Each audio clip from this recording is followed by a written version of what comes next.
Akibat kekeringan, hektaran tanaman padi yang ada di Subak Penasan Klungkung terancam gagal panen.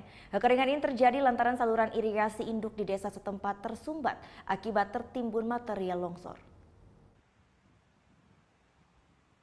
Beginilah kondisi hektaran lahan sawah yang ada di Subak Penasan, Desa Tihingan, Klungkung.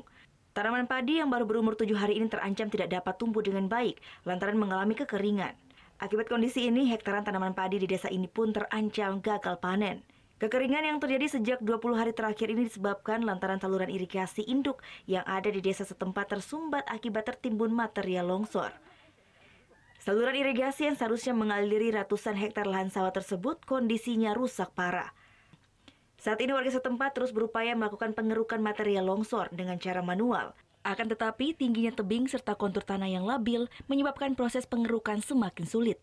Kalau dampak untuk lahan pertanian Subak Penasan yang mempunyai luas area lebih kurang 143 hektar, memiliki kalau air tidak mengalir dalam jangka waktu lama jelas akan kekeringan.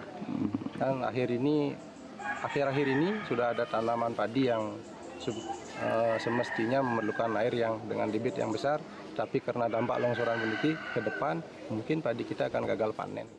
Untuk mempercepat proses perbaikan saluran irigasi, warga pun berharap pihak pemerintah terkait segera berikan bantuan alat berat.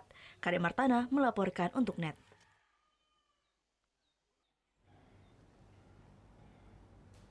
Oh yang beneran?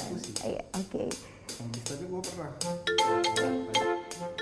Nah, udah kan nonton beritanya? Jangan lupa di subscribe, di like, dan juga di komen ya akun YouTube dari Net Bali. Terima kasih udah subscribe. Yang belum, jangan sampai lupa. Di sebelah sini nih. Notifikasi.